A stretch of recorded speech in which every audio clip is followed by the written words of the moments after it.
Les premières fois, c'est difficile parce qu'il faut oser entrer dans la chambre. On a peur d'être maladroit et puis des choses très simples. On ne peut pas quitter la chambre en disant bon week-end, joyeux Noël, etc. Parce qu'on sait que de toute façon le week-end il sera pas bon, le Noël va pas être bon non plus, donc ça va être compliqué pour eux. Et on est là, nous, pour avancer, je dirais, avec eux et éviter la maladresse, notamment verbale. Alors il y a cette chose qui fait que bon, vous avez, il y a la peur, il y a demander tout vient dans votre tête. Oh là là, comment je vais faire? Il y a tout ce qu'on nous a dit en formation aussi. Enfin bref, j'ai dit allez, tu y es maintenant, il faut y aller. Donc une petite dose de courage aussi. Je pousse la porte et puis il y avait personne. Donc je suis ressortie avec un grand sourire en disant ben ça y est, c'est fait, il y a personne. Je revois encore la patiente, la première patiente que j'ai vue. Qui était en fin de vie et je me sentais pas très à l'aise, évidemment, c'était pas évident, et le hasard a fait que c'est une patiente qui a beaucoup parlé et qui avait beaucoup de choses à dire, et quand je l'ai quittée, elle m'a dit vous avez été le soleil de ma journée. Alors, pour un premier contact, c'est magnifique. C'est magnifique. Ça a été vraiment un encouragement. Je me suis dit, super, il faut continuer. Après, l'infirmière nous a dit, ça serait bien que vous alliez dans cette chambre-là, parce que c'est assez difficile. Et tout de suite, j'ai dit, bon, allez, j'y vais. Et là, c'était une jeune personne. Là, je ne sais pas, allez, je dirais 24, 25, peu importe. Mais ce qui était impressionnant, c'est qu'elle était dans un état d'énervement pas possible, agitée pas possible. Et il y avait au moins 5 personnes autour de lui, tous avec leurs émotions différentes. Donc il y avait de la colère de certaines personnes, il y avait la tristesse d'autres personnes, il y avait le mutisme d'une autre personne. Enfin, il y avait toutes les émotions négatives comme ça qui étaient là, dans cette chambre, dans un petit espace. Et moi, j'étais là, debout.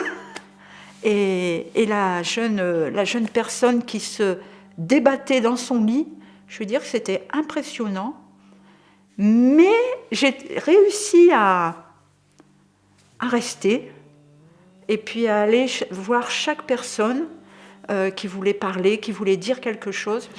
Alors je me rappelle pas forcément du premier, mais des premiers, et je me posais plein de questions, à savoir la première qui était importante pour moi, c'est j'entre dans la chambre, qu'est-ce qui se passe? Qu'est-ce que je dis? Comment je me présente? Je ne peux pas demander à la personne si elle va bien. Donc je me suis posé plein d'interrogations. Je m'approchais des portes, je tendais l'oreille pour savoir s'il y avait quelqu'un dans la chambre ou pas, parce que les malades peuvent être accompagnés de leur famille, ils peuvent être en soins, etc.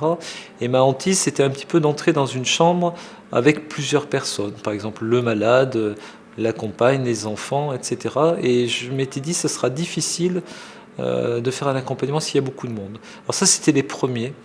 Aujourd'hui, il n'est pas rare qu'on entre dans une chambre, que le malade soit accompagné de plein de personnes et on y arrive un peu plus facilement.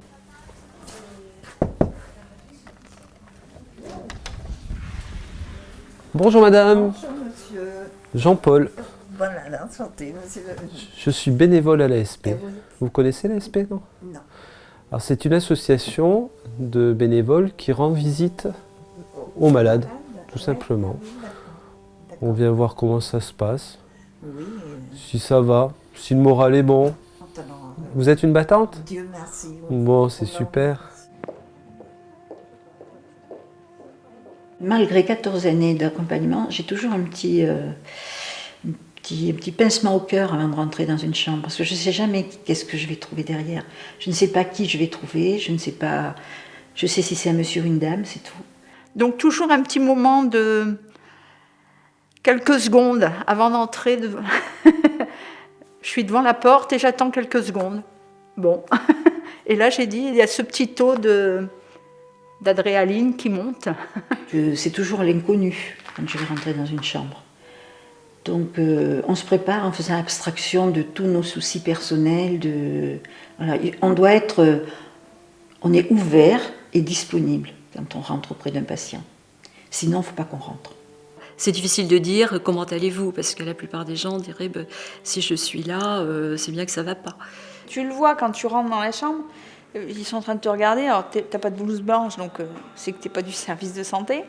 Donc ils disent mais qu'est-ce qu'elle fait là, je la connais pas. Donc de suite tu sens qu'il faut que tu te présentes. Je présente simplement, je dis on est des bénévoles, on vient vous rendre visite, passer un petit moment avec vous, on est là pour échanger.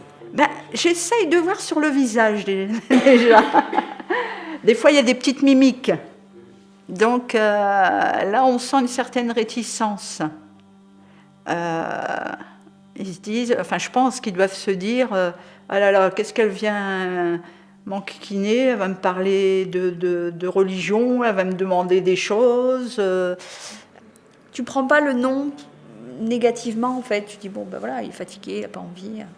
Donc on sent un petit peu des fois cette réserve. La confiance, c'est quelque chose qui s'établit dans la façon de se présenter, dans la façon d'être souple, de ne pas imposer sa présence, simplement de la proposer comme une présence d'écoute, c'est-à-dire avec un dialogue, mais la proposer aussi dans une présence silencieuse, une simple présence assise sur la chaise ou sur le bord du lit, dans le silence. Alors quand vous arrivez près du lit, vous avez l'état physique. Et des fois, c'est lourd. Alors sur le moment, ça peut surprendre, ça peut choquer. Mais après, quand je commence mon accompagnement, si je sens que ça va continuer, je ne le vois plus. J'ai carrément oublié l'état physique. En fait, quand on arrive dans une chambre, on est là pour accueillir l'émotion du patient au moment où on va le voir. Mais que l'émotion. C'est-à-dire que la maladie, à la limite, c'est bizarre, mais on ne la voit pas.